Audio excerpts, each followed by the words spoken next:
પરમ પિતા પરમાત્માનું નિજ નામ ઓમ. ઊંડો શ્વાસ લઈ 3 વાર ઓમકાર ધ્વનિ કરીએ. ઓ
ઓમ વિશ્વાનિ દેવ સવિતર્દુરિતાનિ પરાસુવ યત ભદ્રમ તન્ન આસુવ. હે પરમ કૃપાળુ પરમાત્મા, હે દયાળુ, તું એવી કૃપા કર મારી અંદર રહેલા દુર્ગુણ દુર્વ્યસન એ મારાથી કોસો દૂર થઈ જાય અને જેનાથી મારું કલ્યાણ થાય, જેનાથી મારી આત્મિક ઉન્નતિ થાય એવા સદ્ગુણોથી તું મને ભરી દે.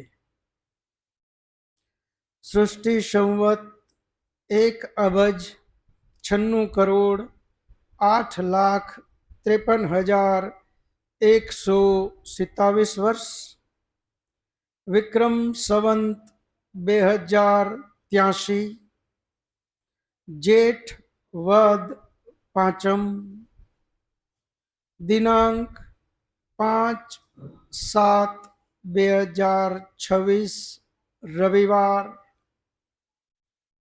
વૈદિક મહાસભા દ્વારા ઈશો ઉપનિષદની આ 13મી કક્ષા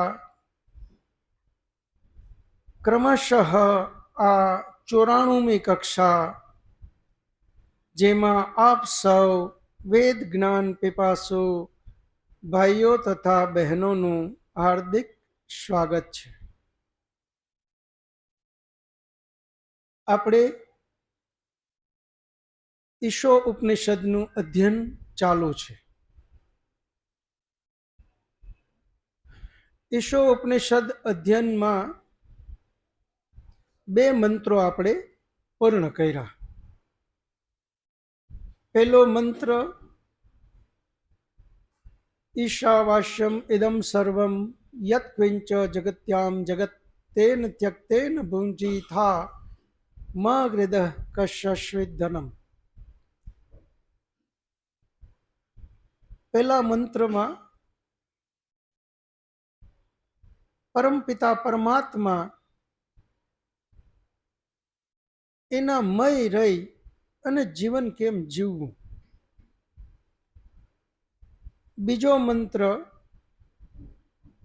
કુર્વન્નેવેહ કર્માણિ જીજી વિશે છતમ સમાહ એવં ત્વયિ નાન્યથેતોસ્તિ ન કર્મ લિપ્યતે નરે. બધું જ પરમાત્માનું હોવા છતાં હે મનુષ્ય, નિષ્ક્રિય બની તારે જીવવાનું નથી. આજ્ઞા કરી કુર્વન્નેવેહ કર્માણિ જીજી વિશે શતમ સમા, સખત પરિશ્રમ કરતા કરતા 100 વર્ષ જીવવાની કામના કરવાની છે.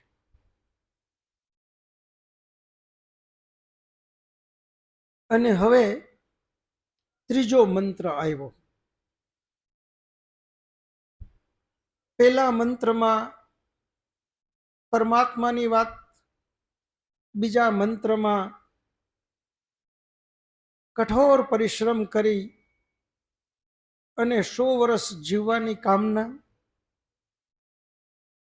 અને હવે ત્રીજો મંત્ર ઉપનિષદનો ઋષિ એમ કહે છે કે જો આમ નહીં કરો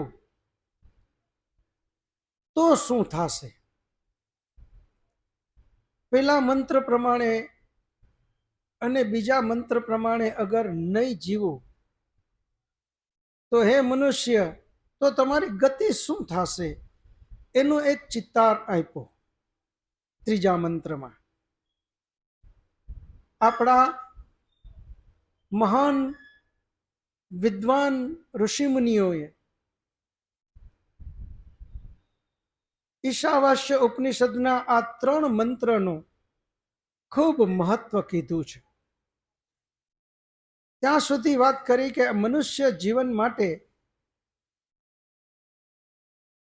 બીજા એક પણ ગ્રંથો ન વાંચે, માત્ર 3 મંત્રો વાંચી અને જીવનના આચરણમાં લે તો આધ્યાત્મિક જીવન માટે પર્યાપ્ત છે. આટલી આ 3 મંત્રોની મહત્તા આપણી સામે મૂકી છે. આપણી પાસે બધા પાસે ડોક્ટર સત્યવ્રત સિદ્ધાંતલંકારજી, જેમણે હિન્દીમાં 11 ઉપનિષદનો એક ગ્રંથ બનાવ્યો, એનું નામ છે ઉપનિષદ પ્રકાશ. એ 11 ઉપનિષદમાંથી માત્ર ઈશાવાસ્ય ઉપનિષદ એને આપણે અલગ કર્યું અને એનો હિન્દીમાંથી ગુજરાતી અનુવાદ આદરણીય વિદ્વાન ભાવેશભાઈ મિર્ઝાએ કર્યું, અને એ આપણા હાથમાં અત્યારે બધા પાસે છે. તો ઈશાવાસ્ય ઉપનિષદ ગુજરાતીમાં જે છે એનું પાના નંબર 40. આજે આપણે ત્રીજો મંત્ર ચાલુ કરવાનો છે. મંત્ર 3, પાના નંબર 40. ઓમ અસૂર્યા નામ તે લોકા અંધેન તમસાવ્રતા તાસ્તે પ્રત્યાભિગચ્છન્તિ એકે ચાત્મહનો જના. આ શ્રુતિમાં શબ્દોનો એક પ્રત્યક્ષ અર્થ છે અને બીજો આંતરિક ગૂઢ અર્થ છે. પ્રત્યક્ષ અર્થ સ્પષ્ટ છે. શબ્દો કહે છે કે જે લોકો આત્મહનન કરે છે તેઓ મરણ પછી અંધકારથી આવૃત આસુર લોકોમાં જાય છે. પરંતુ આ પ્રકરણમાં શબ્દોની અંદર ઊંડો અર્થ છુપાયેલો છે. શ્રુતિ આત્મહન લોકોની વાત કરે છે. એકે ચાત્મહનો જના, અર્થાત આત્માનો હનન કરનારા લોકો. પરંતુ શું આત્માનું હનન થઈ શકે? આત્મા તો અમર છે, તેનું હનન કઈ રીતે શક્ય છે? હનન તો શરીરનું થાય છે, આત્માનું નહીં. ગીતા કહે છે ન જાયતે મ્રિયતે વા કદાચિત. આત્મા ન તો જન્મે છે અને ન તો મરે છે.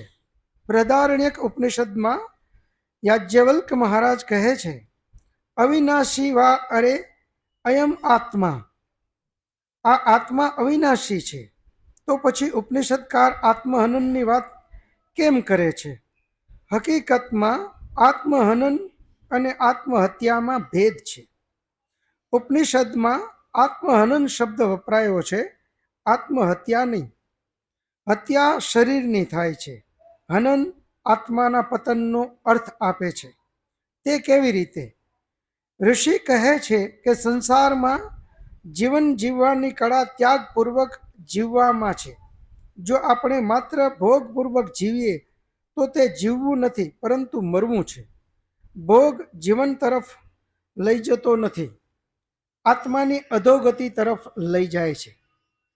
જ્યારે પણ મનુષ્ય નૈરા ભોગમાં ડૂબી જાય છે ત્યારે તે જાણે મરી જાય છે. તે જીવનની સામે દ્રોહ કરે છે ભોગમાં ડૂબી જવું, ખાસ કરીને એવા ભોગમાં કે જેમાં ત્યાગ જોડાયેલો ન હોય, એ ઋષિના દ્રષ્ટિકોણે મરણ સમાન છે. આ રીતે વિલાસી અને વાસનામય જીવન જીવતા લોકો વિષયોમાં ઘેરાઈ જાય છે અને અંતે પ્રત્ય અર્થાત મરણ પછી અંધકારમય જીવનમાં પહોંચી જાય છે. લોકા અંધેન તમસાવૃતા, તેઓ જે પ્રકારના જીવનમાં પહોંચી જાય છે તેવા જીવનને આસુર અથવા રાક્ષસી જીવન કહી શકાય. અસુર્યા નામ તે લોકા, જીવન પ્રકાશ સમાન છે અને મરણ અંધકાર સમાન છે. શબ્દોના પ્રત્યક્ષ અર્થ પાછળ રહેલો ગૂઢ અર્થ એવો છે કે ભલે ઉપનિષદ મનુષ્યને કહે છે કે તે કર્મ કરતા કરતા 100 વર્ષ જીવવાની ઈચ્છા રાખે, છતાં જો તે એવું કર્મ કરે જેમાં આત્માની મંજૂરી ન હોય, જેમાં આત્માને ગ્લાનિ થાય, જેમાં આત્મા ઉન્નતિના બદલે અધોગતિ અનુભવતો હોય, જેમાં આત્માનું પતન થતું અનુભવાય, તો તે મનુષ્યના જીવનમાં પ્રકાશના સ્થાને અંધકાર છવાઈ જાય છે. તે અનુભવ કરે છે કે તે પ્રકાશમાંથી અંધકારમાં પડી ગયો. આ જ વાતને લોકા અંધેન તમસાવૃતા તરીકે વ્યક્ત કરવામાં આવી છે. શ્રુતિએ મનુષ્યને કર્મમાં પ્રવૃત્ત રહેવાની આજ્ઞા આપતા કહ્યું, કુર્વન્નેવેહ કર્માણી જીજી વિષેત, જ્યાં સુધી જીવવું છે ત્યાં સુધી કર્મ કરતા જ જીવવું, હંમેશા સક્રિય રહેવું. શ્રુતિ કહે છે કે માત્ર મનુષ્ય જ નહીં પરંતુ પરમાત્મા પણ સતત ક્રિયાશીલ છે. તે એટલો ક્રિયાશીલ છે કે તે ક્રિયા કરી રહ્યો છે એ દેખાતું પણ નથી. જ્યારે ક્રિયા અત્યંત સૂક્ષ્મ અને તીવ્ર ઉગ્ર હોય ત્યારે તે દેખાતી નથી. ઉપનિષદ પરમાત્મા વિશે કહે છે. હવે અહીંયા બે મંત્ર પછી ત્રીજો મંત્ર આપણે ખૂબ મોટી લાલ લાઈટ બતાવે છે. બે મંત્રમાં તો ખૂબ અધ્યયન કરવાની વાત કરી કે હે મનુષ્ય, તું તારું જીવન પરમાત્મા સતત સાથે રાખી, એ સતત સાથે છે એનો સાક્ષાત્કાર કરતા કરતા કરતા કરતા કરતા કરતા તું બધા જ કર્મ કર. આ બધું જ જે કાંઈ છે એ પરમાત્માનું છે. પરમાત્માએ આપેલી આ તને એક દેન છે. અને એમ કરીને કીધું કે બધું જ પરમાત્માનું છે એમ સમજી નિકમ્મો બેસવાનું નથી. બીજો મંત્ર આપ્યો, કુર્વન્નેવેહ કર્માણી જીજી વિશે છતમ સમાહ, પરમાત્માને સાક્ષી માની આ બધી જ વસ્તુ પરમાત્માએ તારા માટે બનાવી છે, પરંતુ યાદ રાખ એનો ઉપભોગ ત્યાગપૂર્વક કરવાનો છે. તેન ત્યક્તેન ભુંજી થા, અને આ બધું જ ત્યાગપૂર્વક ભોગવે. આપણે બધા કલ્પના કરીએ, ચિંતન કરીએ, વિચાર કરીએ કે જે વ્યક્તિ આ બધું જ પરમાત્માનો પ્રસાદ સમજી અને પોતાનું જીવન શક્ય એટલું બીજા માટે જો જીવે તો એના જીવનમાં વિભૂતિ આવે. એના જીવનની અંદરમાં ત્યાગ, તપસ્યા, વૈરાગ્ય, બ્રહ્મચર્ય બધું જ હોવા છતાં એ નિસ્પૃહી જીવન જીવી શકે. પરંતુ ત્રીજો મંત્ર એવો કીધો, અસૂર્યા નામ તે લોકા અંધેન તમસાવૃતા તાસ્તે પ્રીત્યાભિગચ્છન્તિ એકે ચાત્મહનો જના. હે મનુષ્ય, આ વાત માત્ર મનુષ્ય માટે જ કરેલી છે. બાકીના પ્રાણીઓને આ વાત લાગુ પડતી નથી. બાકીના પ્રાણીઓ તો દંડ લેવા માટે ત્યાં જન્મ લે છે અને મરે છે. માત્ર મનુષ્ય એક જ પ્રાણી એવું છે, મનુષ્ય યોનિ જ એક એવી છે કે જ્યાં પરમાત્માએ આ ત્રીજો મંત્ર એમના માટે જ કીધો. અસુર્યા નામ તે લોકા અંધેન તમસાવૃતા. અસુર્યા નામનો એક લોક છે. આપણે બધા જ શબ્દ વાપરીએ છીએ આસુરી શક્તિ, અને એ આસુરી શક્તિનો એક લોક એટલે કે ભૂત પ્રેત એવી યોની. આવું હકીકતમાં છે નહીં. કોઈ એવો લોક નથી કે જ્યાં ભૂત પ્રેત રહેતા હોય. તો પછી આ કોના માટેની વાત છે? અસુર્યા નામ તે લોકા અંધેન તમસાવ્રતા, જ્યાં ગહન અંધકારમાં એમનું જીવન છે. અંધેન તમસાવ્રતા તાસ્તે પ્રત્યાભિગચ્છન્તિ, એની ગતિ પ્રેત જેવી થાય છે. મૃત્યુ પછીની અહીંયા વાત નથી. અહીંયા તો આ જન્મ માટે જ, આ શરીર માટેની આ વાત છે. જો પેલા બે મંત્રો પ્રમાણે જીવન નથી જીવતા તો અહીંયા ને અહીંયા જ આપણી દશા આ આત્મહનન માટેની થાય છે. આત્મહનનનો મતલબ જ અહીંયા આપણો ઋષિમુનિ ઉપનિષદનો ઋષિ કહે છે કે આત્માને તો કોઈથી મારી શકાતો નથી, તો પછી આત્મહનો જના કઈ રીતે એમણે શબ્દ વાપરો? તો ઉપનિષદનો ઋષિ કહે છે આત્મહનો જનાનો મતલબ જ એ છે કે સ્વયં પરમપિતા પરમાત્માએ એના માટે પરમાત્માએ જન્મ આપતી વખતે જ કીધું છે કે તારે આમ કરવાનું છે, આ નથી કરવાનું, આ ખાવાનું છે, આ નથી ખાવાનું, આટલા વાગે ઉઠવાનું છે, આટલા વાગે સુવાનું છે, જીવનમાં તારે આ રીતે ત્યાગપૂર્વક જીવન જીવવાનું છે. પાપ અને પુણ્ય બધી જ વાત આત્માને કરેલી છે. આત્મા બધું જ જાણે છે કે સારું શું અને ખરાબ શું. અને છતાં જ્યાં પ્રલોભન આવ્યું, જ્યાં થોડો સ્વાર્થ આવ્યો કે આત્મા તરત જ એ કર્મ કરવા માટે પોતાને મારી અને આગળ વધવા માંડે. અંદરથી પરમાત્માએ આપેલી શિખામણ કે આ ન કર, છતાં એ કરવા માટે પ્રેરાઈ જાય. જ્યારે જ્યારે અંદરથી અવાજ ઉઠે છે કે આ કર, અને જ્યારે જ્યારે અંદરથી અવાજ ઉઠે કે આ ન કર, આ બે અવાજને આપણે બરાબર ઓળખીએ. જ્યારે અંદરથી પરમાત્મા, આ શરીરની અંદરમાં બે ચેતન સત્તા રહેલી છે. એક તો પરમાત્મા જે બધે જ છે, અને બીજું ચેતન સત્તા છે આત્મા. આત્મા અને પરમાત્મા બંને ચેતન આ શરીરમાં રહેલા છે. જ્યારે જ્યારે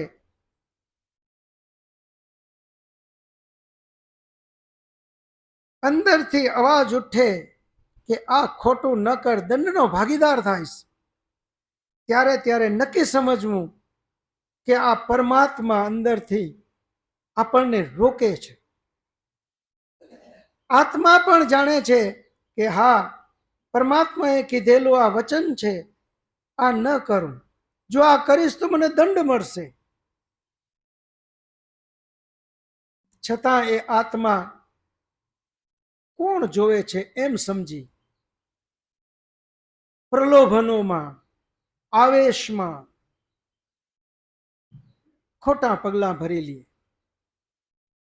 જ્યારે જ્યારે આત્મા ખોટું કરે છે ત્યારે ત્યારે ઉપનિષદનો ઋષિ એમ કહે છે કે એનું આપણે હનન કર્યું છે, એને આપણે માર્યો છે. એની હત્યા, એનો મતલબ આત્માને મારી ન શકાય, પરંતુ આત્માનું હનનનો મતલબ જ આ છે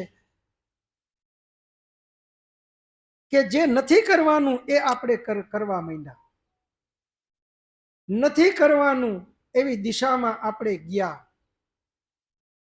સામાન્ય જીવન આપણે બધા જ જોઈએ. આજે મોટા ભાગના સંયુક્ત પરિવારો વિખેરાતા જાય છે. મોટા ભાગે ઘરોની અંદરમાં વડીલોનું માન મર્યાદા ચૂકાતું જાય છે. મોટા ભાગના પરિવારોમાં એકબીજા માટે ત્યાગની ભાવના ખતમ થતી જાય છે. મોટા ભાગના પરિવારોમાં આ મારું નહીં તારું, આ જે પહેલાથી જ જીવનનો એક ભાગ હતો એ બધો જ ભૂલાતો જાય છે. આનું મુખ્ય કારણ શું? સાવ નાની નાની બાબતમાં આપણે આપણા બાળકો, ભાઈના બાળકો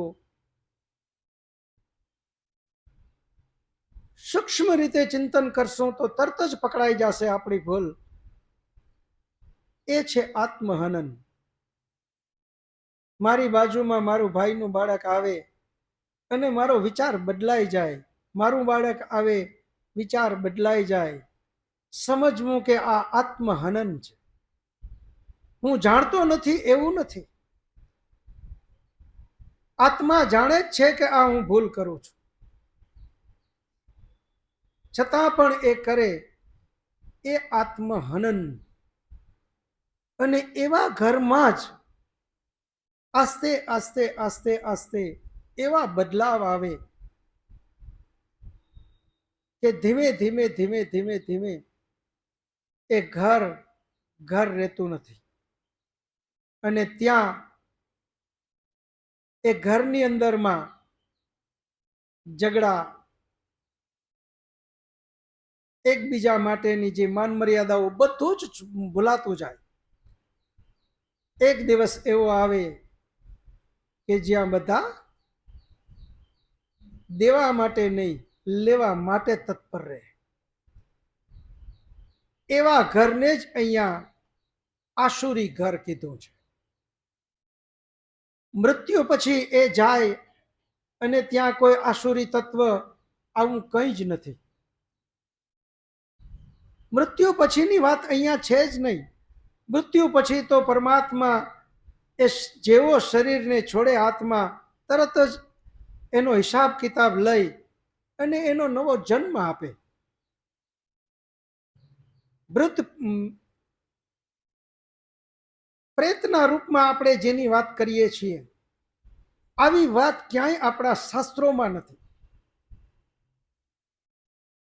એણે તો અહીંયા જ આ જન્મમાં જ આપણને આ બધી વાત કરી કે હે મનુષ્ય, એવો જન્મ જીવી લે કે જેનાથી જ્યાં છો ત્યાં સ્વર્ગ બને. આપણે બધા એટલી કાળજી ખાસ લઈએ, આસ્તે આસ્તે આપણા ઘરમાં અઠવાડિયે એક વાર યજ્ઞ કરવાનો પ્રયત્ન કરીએ. અઠવાડિયે એક વાર યજ્ઞ ચાલુ કરશું. જે ઘરની અંદરમાં યજ્ઞ થાય, કૃષ્ણએ કીધું સ્વર્ગ કામો યજેત, સ્વર્ગની કામના કરો તો યજ્ઞ કરવો પડશે. એનો મતલબ જ એ છે કે જે ઘરની અંદરમાં યજ્ઞ થાય અને એમ યજ્ઞના મંત્રો બોલાય અને જ્યાં આખો પરિવાર બેસી અને એ મંત્રનો અર્થ સમજે, ઓમ વિશ્વાની દેવ, ઓમ અગ્નિનય સુપથારાય, આ બધા જ મંત્રો જોવો તમે વેદના. યજ્ઞની અંદરમાં વેદના મંત્રો આપણને જીવનને ઉન્નત બનાવવાની જ વાત કરે છે. હે મનુષ્ય, સ્વાર્થી ન બન. જ્યાં આવા મંત્રોના અર્થ સહિત યજ્ઞ થાય એ ઘરમાં જ ત્યાગ, તપસ્યા, બીજાના માટે જીવવાની ભાવના, માન મર્યાદાઓ જતું કરવાની ભાવના, સહન કરવાની ભાવના, આ બધું જ એના જીવનમાં આવશે. કારણ કે એક બાજુ મંત્ર બોલે છે, એનો અર્થ સમજે છે. એમને મંત્ર નથી બોલી લેતા, એનો અર્થ બરાબર સમજે છે. અને એટલે જ આપણા પતંજલિ ઋષિએ કીધું, તજ જપ તદર્થ ભાવનમ. હે મનુષ્ય, કોઈ પણ મંત્રનો જાપ એમને માત્ર બોલીને જાપી લેવા, એનો અર્થને સમજ. અને જો એના અર્થને સમજીશ તો જ અંદરથી એવો ભાવ જાગશે. તદ જપ તદ અર્થ ભાવનમ. અને ભાવ જાગે તો જ એ પ્રમાણે જીવન જીવવાની પ્રેરણા મળશે. માત્ર મંત્ર જાપ કરી લીધા, આપણને ઘણા પાસેથી એવું સાંભળીએ છીએ. રોજ સવારે ઉઠીને 50 મંત્રોનો જાપ જપી લઉં, 100 મંત્રોનો જાપ જપી લઉં, પરંતુ જીવનમાં ફાયદો શું એ જાપ જપવાનો? તો આપણને દૂર દૂર દેખાતો નથી. એનું મુખ્ય કારણ જ બસ આ છે કે આપણે મંત્રનો અર્થ જ્યાં સુધી આપણા જીવનમાં ઉતરે નહીં, ત્યાં સુધી એનો ફાયદો થતો નથી. તો જીવનની અંદરમાં અસુર્યા નામ તે લોકા અંધેન તમસાવૃતા તાસ્તે પ્રત્યાભિગચ્છન્તિ યે કે ચાત્મહનો જના. જે લોકો આત્માનું હનન કરનારા છે, જાણે છે કે હું બિઝનેસ કરું, ભેળસેળ કરું, આ એવી વસ્તુ છે કે જે બાળકોને ખાવાની વસ્તુ છે, અને ભેળસેળ કરી બાળકોને ભયંકર નુકસાની, ભયંકર રોગમાં મોકલી દઈએ, એ આત્મહનન જના છે. જાણે છે કે મને સેલરી પૂરેપૂરી મળે છે, હું આનાથી વિશેષ અપેક્ષા કરી અને જે કોઈ અરજદાર આવે છે એને હેરાન કરીને જે કાંઈ પૈસા લઉં છું એ ખરેખર વ્યાજબી નથી, છતાં લે છે. આત્મહનોજના.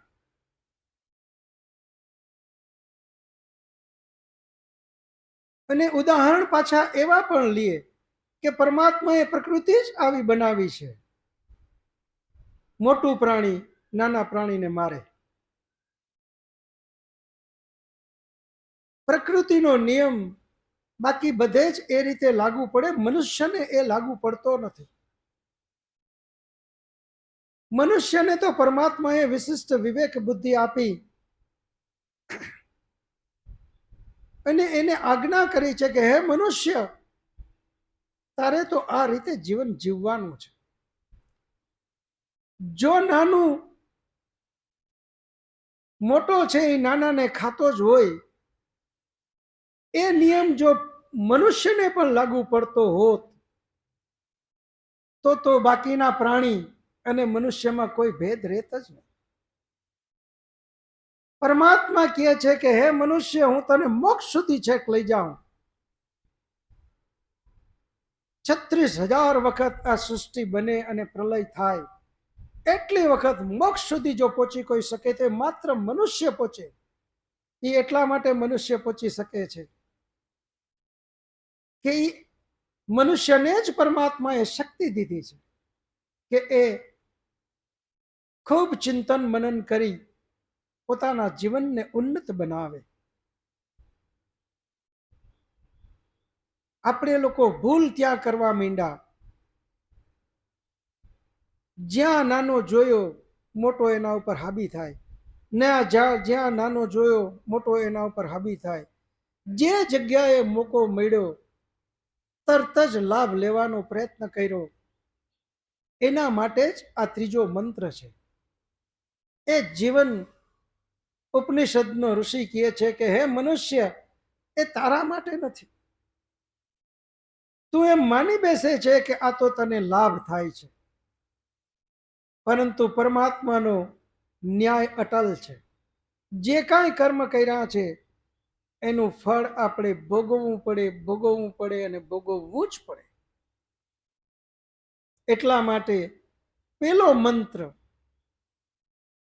એને બરાબર જીવનના આચરણમાં લઈ ચરિતાર્થ કરીએ. ઈશાવાસ્યમ ઇદમ સર્વમ. માત્ર શબ્દ બોલવાથી નહીં, પરંતુ વાસ્તવમાં એમ સમજે કે પરમાત્મા તો મારી સાથે જ છે. બોલીએ છીએ તો ખૂબ જ કે ઈશ્વર અણુ અણુમાં છે, પરંતુ જીવન એનાથી બિલકુલ વિપરીત છે. ઉપવાસ શબ્દ માત્ર બોલવાથી નહીં, જીવનના આચરણમાં લઈને ઉપવાસ કરીએ. માત્ર એક ટાઈમ જઈમાં, ત્રણેય ટાઈમ ફ્રૂટ લીધું, પાણી પીધું, પાણી ન પીધું, આ બધું જ પેલા પગથિયા છે. એ જરૂરી છે મન ઉપર સંયમ માટે, પરંતુ ઉપવાસનો અર્થ તો પરમાત્માની સાથે રહેવું એ છે.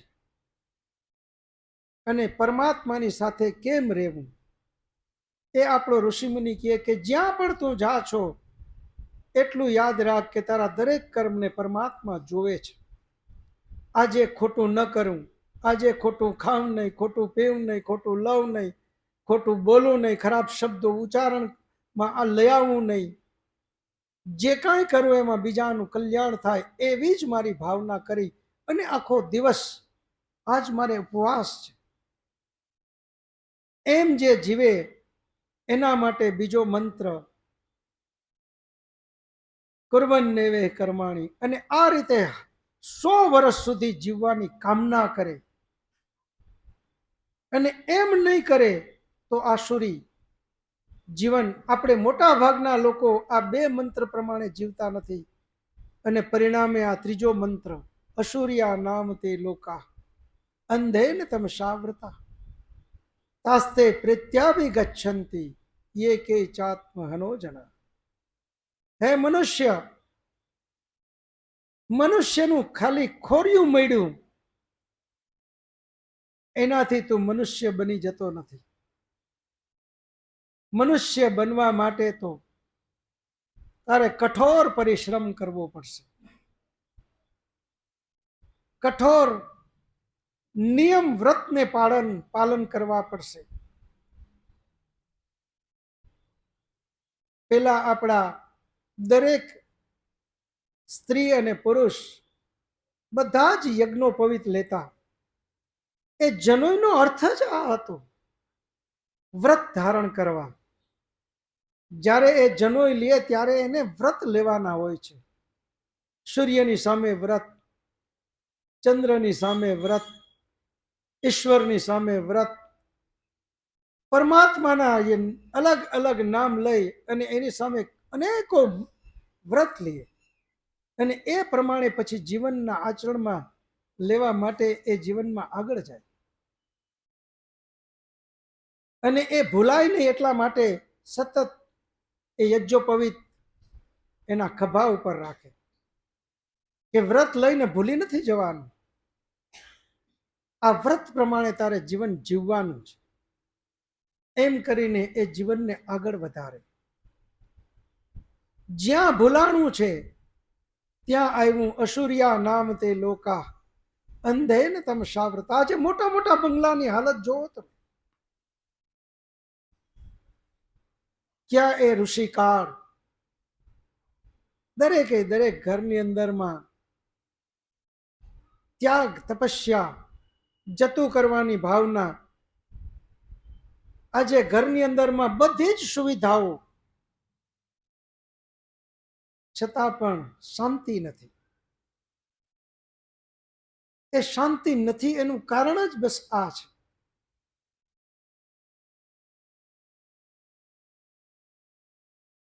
વ્યાસપીઠ ઉપરથી તમને આટલી ખાતરી આપું છું કે જેના ઘરની અંદરમાં યજ્ઞ થાય, જેના ઘરની અંદરમાં રોજ એક મંત્ર ઉપર આખો પરિવાર બેસી અને ચિંતન કરે, એ ઘર સ્વર્ગ સમાન બને. આ દેશમાં જ નહીં, અમે દુબઈમાં એક રસોડે 45 મેમ્બર હતા. એક રસોડે 45 મેમ્બર. એનું જો મુખ્ય કોઈ કારણ હોય તો બસ આ જ. રોજ હવન, રોજ આખો પરિવાર બેસી અને એક મંત્ર ઉપર અધ્યયન કરવું. અને એ મંત્રની તાકાત એ છે કે આપણને ગલત દિશામાં જતા 10 વાર રોકે નહીં. ઘણા એમ પૂછે કે ભાઈ તમે આ જયમાં પેલા મંત્ર બોલો છો તો આનો ફાયદો શું? કઈ ધ્યાન તો હોય નહીં, કંઈક આમ જોતા જોતા બોલી લેતા હોય ને આમ જોતા જોતા બોલી લેતા હોય ને કંઈક સારી વસ્તુ જમવાની આવી ગઈ તો મન તો ન્યા હોય અને મંત્ર બોલી લેતા હોય. આનો અર્થ શું? મોઢામાં પાણી આવી ગયા હોય. આ ખરેખર આપણે એમ થાય કે આનો અર્થ શું, પણ આનો બહુ મોટો ફાયદો છે. જે આ ત્રીજો મંત્ર છે આત્મહનન, એ આત્મહનન માટેનું જે તે ખાવાથી બચવું હોય તો આ ઘરની અંદરમાં મંત્ર ચાલુ કરી દો. બાળકોને બચાવવા હોય તો ઘરની અંદરમાં જઈમાં પહેલા મંત્ર ચાલુ કરી દો.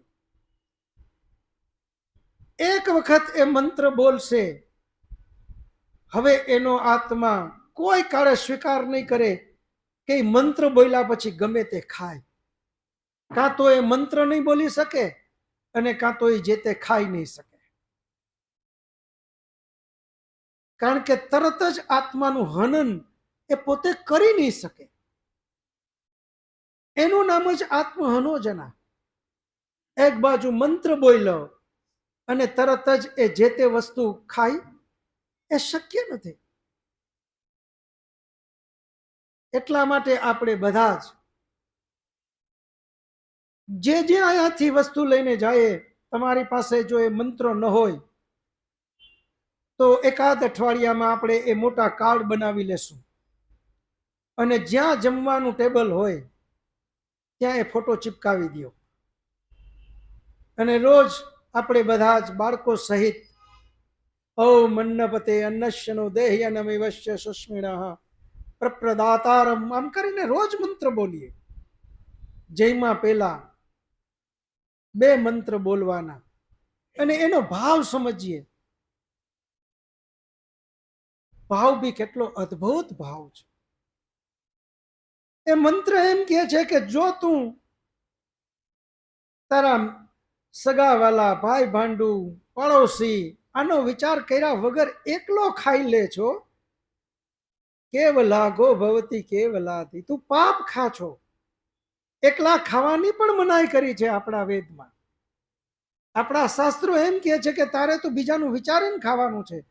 એટલા બધા 56 ભોગ ન કરી લેતો કે બીજાની પાછળ કંઈ આવે જ નહીં ને એને ચોરી કરવી પડે તો એ પણ તું પાપનો ભાગીદારી છો. એને ચોરી કરવી મજબૂર થાય. આના માટે તારે જે કાંઈ છે એને તેન ત્યક્તેન ભૂંજી થા, બીજાના માટે આપીને જીવવાનો પ્રયત્ન કર. તારી પાસે જે કાંઈ છે એ બીજાને આપ. અને જ્યાં બીજાને આપીને જીવવાની વાત છે એ જ આપણા વેદના મંત્રો શીખવે છે. મંત્ર ક્યારેય સ્વાર્થી પ્રલોભન માટે આવી વાત કરતો જ નથી. મંત્ર તો ઉદારતા બતાવે. અને મંત્ર એટલો બધો અંદરથી આત્મિક બળ આપે છે કે આપણી અંદરમાં એટલું આત્મિક બળ આવી જાય કે પોતાનું ક્યારેય ચિંતન કરવાની એને જરૂર જ ન પડે. એના વિશે એને ચિંતા થાય જ નહીં કે મારી પાસે નહીં હોય તો કાલે હું શું કરીશ, મારી પાસે આમ થઈ જશે, બધું વહી ગયો હશે તો હું કરે.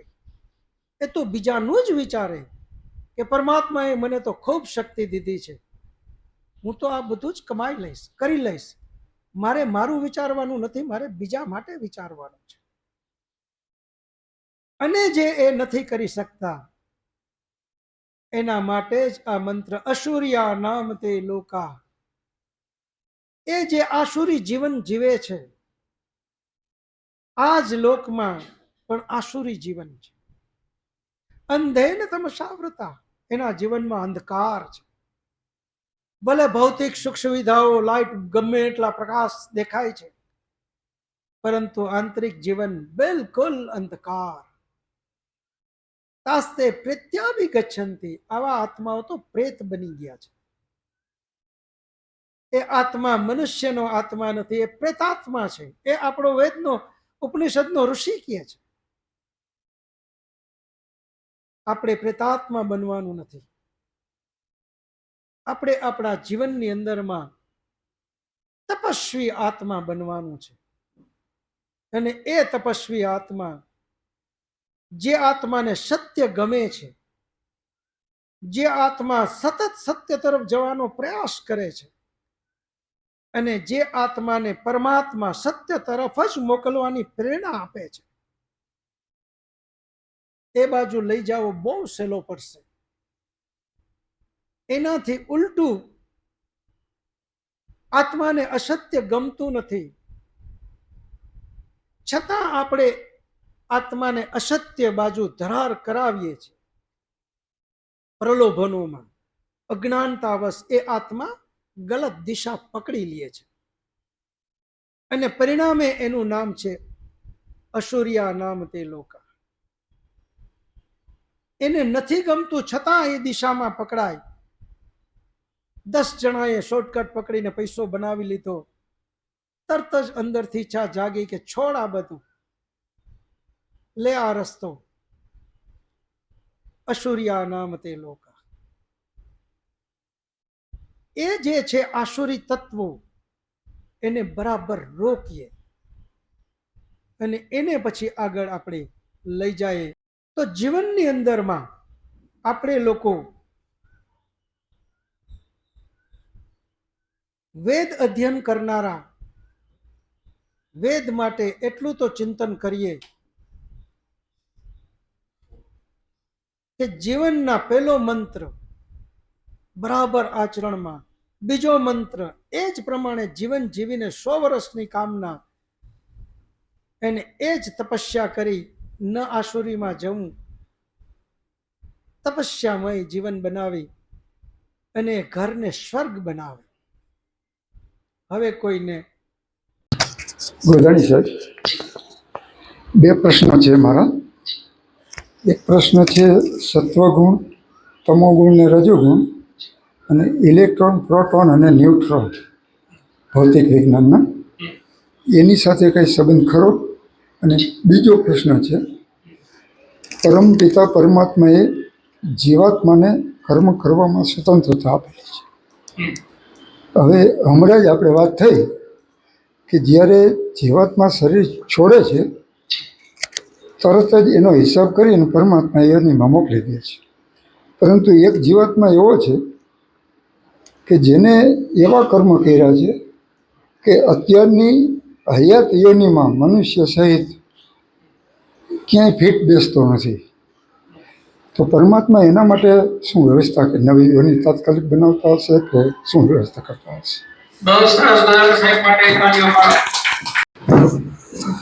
મારું નામ કિશોરભાઈ ઠકરાર. એક અત્યારે આપે જે વાત કરી કે બપોરે જમવા સમયે આપણે શ્લોક બોલીને જમવું, મારા સ્મરણમાં છે ત્યાં સુધી પાંડુરંગ દાદાએ આપણને ત્રિકાલ સંધ્યા આપી હતી કે સવારે ઉઠીને બોલવું, બપોરે જમવા સમયે બોલવું અને રાત્રે સૂતા સમયે બોલવું. એ વિશે થોડીક માહિતી લીધી. માત્ર એક જ જગ્યાએથી નહીં, કોઈ પણ સંપ્રદાયને લઈ લ્યો, કોઈ પણ ધર્મને લઈ લ્યો, દરેક જગ્યાએ આ વાત કરે છે. પરંતુ ખરેખર પરિણામ એ જ ભક્તોમાં જોઈ અને પરિણામ એના જ ભક્તો ઉપરથી આપણે તારણ કરીએ કે ખરેખર આવડી મોટી સંખ્યા શું એ બધા સારી રીતે જ જો જીવે તો જીવન રાષ્ટ્રની અંદરમાં ક્રાંતિ આવી જાય. ક્રાંતિ નથી આવી એનો મતલબ જ એ થાય કે માત્ર શબ્દો રહ્યા છે. શબ્દો જે માત્ર જ્યાં રીએ ત્યાં ક્રાંતિ ન આવે. ક્રાંતિ માટે આપણે એમને દોષિત ગણવા એવું હું નથી કહેતો, પરંતુ ક્યાંક તો ખામી રહી છે. કોઈ ને કોઈ જગ્યાએ તો ખામી રહી છે કે જેનું પરિણામ આપણને મળ્યું નથી. હા, પરિણામ જ્યાં દેખાય છે ત્યાંનો પણ વિચાર કરીએ. ગુરુ ગોવિંદસિંહ હિન્દુ ધર્મની રક્ષા માટે જ એક શીખ સંપ્રદાય બન્યો અને કેવો બહાદુરી વાળો સંપ્રદાય. ગુરુ ગોવિંદસિંહને આપણે જોઈએ તો લાગે કે કોઈ મહાન યોદ્ધો, અને એના જીવનના આચરણમાં પણ એમણે લઈ દીધું ને બતાવ્યું આપણને. આજે પણ સરદારજી તમે જુઓ, એના જીવનમાં શુરવીરતા ભરેલી છે. મહર્ષિ દયાનંદ સરસ્વતી જેમણે વેદ ઉપનિષદની વાત આપણા જીવનમાં ચરિતાર્થ કરવાની વાત કરી.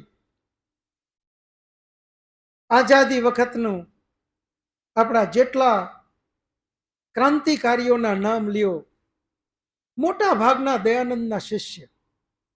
એમાં દેખાય છે કે હા, એમણે જે કીધું એ પ્રમાણે કરી બતાવ્યું. નથી થયું તો ત્યાં માત્ર એટલા માટે નથી થયું કે બોલાણું છે, પરંતુ એનું ચિંતન નથી થયું. શ્લોક બોલ્યા, મંત્ર બોલ્યા, પરંતુ માત્ર બોલી ગયા. આજે મને એક વ્યક્તિ એવો બતાવો કે ખોટું કરનારો હોય અને એ મંદિરમાં ના જતો હોય. દરેક ખોટું કરનારો વ્યક્તિ મંદિરમાં જાય જ છે. મંદિર વગર કોઈ વ્યક્તિ છે જ નહીં. તો ક્યાં ભૂલ રહી છે એને સુધારીએ. ક્યાં ચૂક થાય છે એને સુધારીએ. કંઈક ભૂલ એવી થાય છે જેથી કરીને જે કંઈ બોલીએ તો છીએ આપણે, પરંતુ આચરણમાં નથી. એનાથી વિશેષ આગળ વયા જઈએ. કૃષ્ણ જેવું મહાન ચરિત્ર, મહાબલી, મહાવીર, પરમ પરાક્રમી, એમનું લખેલું ગીતાજી. એટલા માટે ગીતાજીની રચના થઈ કે હે અર્જુન કાયર ન થા, હથિયાર ઉપાડ. એનું નામ ગીતા. એકના ઘરની અંદરમાં ગીતાજી, છતાં આજે આપણી દશા તો જુઓ.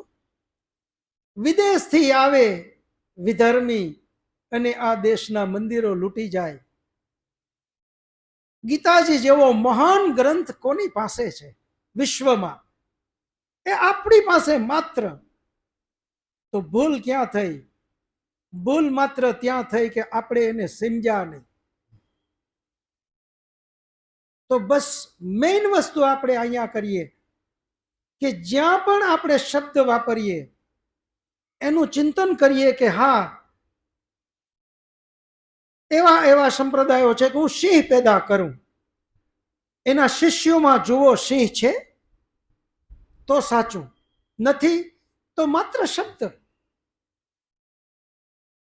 શબ્દ માત્રથી ફાયદો નથી. જીવનની અંદરમાં આજે કૃષ્ણ ચરિત્ર, હનુમાન ચરિત્ર, રામ ચરિત્ર, આ ચરિત્ર વિશ્વમાં બીજા કોની પાસે છે? એ તો માત્ર ભારત વર્ષ પાસે જ છે. અને છતાં આપણી અધોગતિ થાય તો એના અધોગતિના કારણ આપણે સ્વયં છીએ. એ ચરિત્રો નથી. એમણે તો જીવન બતાવ્યું આપણને કે આમ જીવો, પરંતુ આપણે એ પ્રમાણે જીવા નહીં.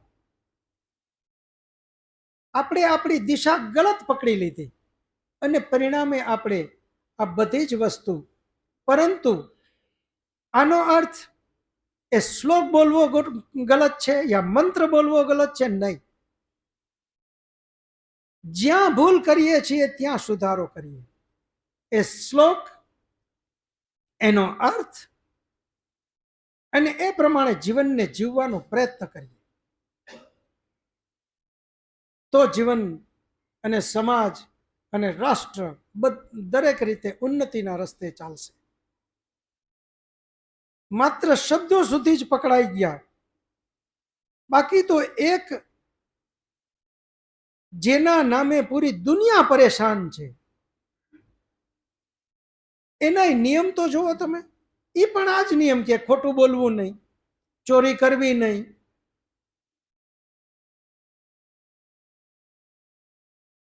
કોઈને હેરાન કરવા નહીં, અને આખી દુનિયા હેરાન જ છે. માત્ર શબ્દોથી ક્યારેય ધર્મનો મતલબ જ છે ધારયતી ઇતિ ધર્મ. જીવનના આચરણમાં જે લેવાય એનું નામ ધર્મ. સિવાય છેલ્લે એક પ્રશ્ન ભાઈનો. નમસ્કાર, મારું નામ પ્રદીપ કુમાર પંડ્યા છે. આપણે વાત કરી કે ઈશ્વરની એક વ્યવસ્થા એવી ગોઠવાયેલી છે કે માણસને કર્મના અનુસંધાનમાં એને પોતાની યોનિમાં જન્મ લેવો પડે છે. કર્મના અનુસંધાનમાં એને એ જીવમાં અનુસંધાનમાં એને એવી કોટીમાં જન્મ લેવો પડે છે. હવે આપણે એ લોકોને મદદ કરી તો આપણે ઈશ્વરના ગુનેગાર નથી બનતા? દાખલા તરીકે કોઈને અન્ન વગર રખડવું પડ્યું, ભૂખા મરવું પડ્યું, આપણે એને ભોજન આવી તો આપણે ઈશ્વરના ગુનેગાર નથી?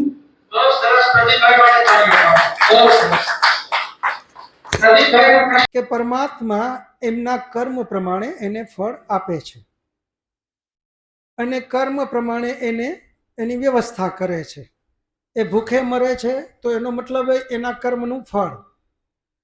એ મુશ્કેલીમાં છે તો એનો મતલબ એના કર્મનું ફળ. ખરેખર એના કર્મનું ફળ જ છે કે કોઈના કર્મના પરિણામ અથવા પ્રભાવ એ પછી રાખીએ આપણે. ઘડીભર માની લ્યો કે એના કર્મનું ફળ જ એ ભોગવે છે અને આપણે એને મદદ કરવા જઈએ તો આપણે પરમાત્માની જે વ્યવસ્થા છે એમાં હસ્તક્ષેપ કરીએ એવું ન લાગે? આ મૂળ પ્રશ્ન છે. હવે આ જ્યારે આપણે એના વિરોધમાં ત્યારે ગયા કહેવાય પ્રદીપભાઈ કે જો પરમાત્માએ આજ્ઞા કરી હોય આપણને કે હું આ બધી જ વ્યવસ્થા કરું છું, આમાં તમારે કોઈએ વચ્ચે પડવાની જરૂર નથી. આ હું દંડ આપું એમાં તમે જો વચ્ચે પડ્યા તો તમે દંડના ભાગીદાર થાશો. આવું પરમાત્માએ વેદમાં, ઉપનિષદમાં, દર્શનશાસ્ત્રોમાં ક્યાંય લખ્યું નથી.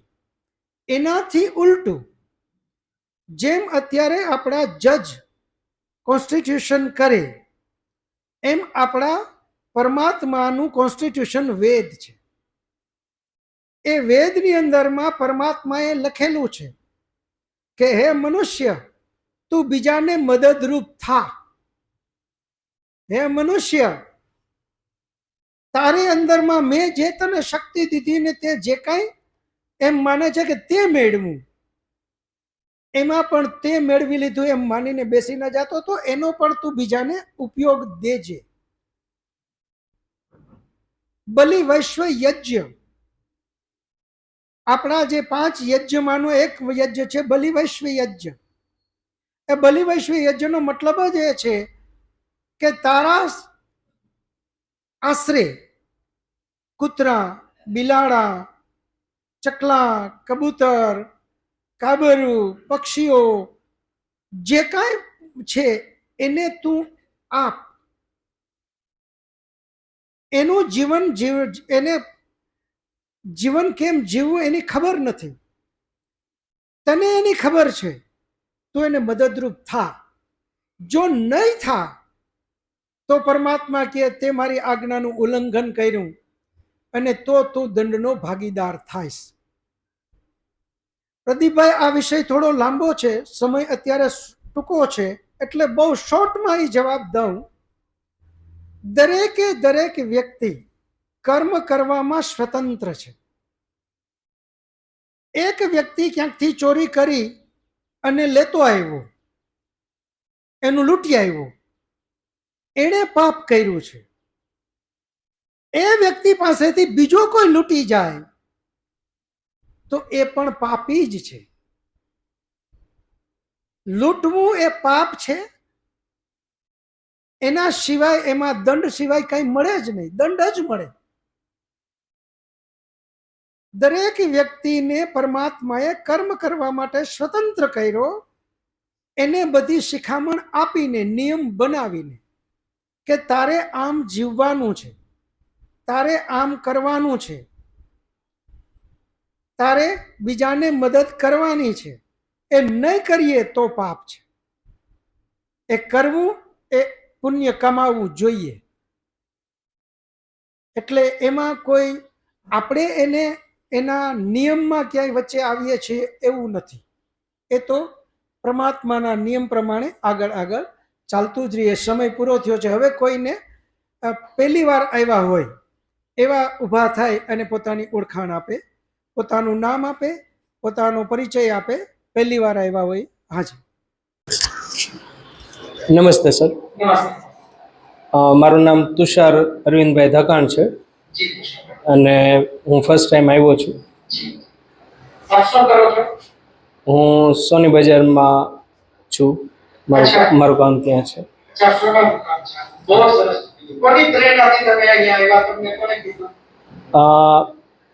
આમ તો હું ખબર નથી, મોટા ભાઈનો નંબર મારામાં સેવ છે અને એમના સ્ટેટસ હું જોતો હોય. એકવાર તેમની મુલાકાત શોપ પર થઈ હતી. સ્ટેટસથી હું ત્યાં આપણે રૈયા રોડ ઉપર પ્રમુખ સ્વામી ઓડિટોરિયમમાં ફર્સ્ટ ટાઈમ ત્યાં આવ્યો હતો. અહીંયા ફર્સ્ટ ટાઈમ આવ્યો છું. આભાર. સમય પૂર્ણ થાય છે. બધા ટટાર બેસી શાંતિ પાઠ કરી પ્રસાદ લઈ અને છૂટા પડીશું. ઓમ દ્યો શાંતિરંતરિક્ષમ શાંતિ પૃથ્વી શાંતિરાપ શાંતિરૌષધયઃ શાંતિ વનસ્પતયઃ શાંતિર્વિશ્વે દેવા શાંતિર્બ્રહ્મ શાંતિ સર્વં શાંતિ શાંતિરેવ શાંતિ સામા શાંતિરેધિ. ઓમ શાંતિ શાંતિ શાંતિ. સર્વેભ્યો નમઃ. सबको सादर नमस्ते जी. બે હાથ જોડી એકબીજાને નમસ્તે કરી લેશું. નમસ્તે નમસ્તે નમસ્તે નમસ્તે.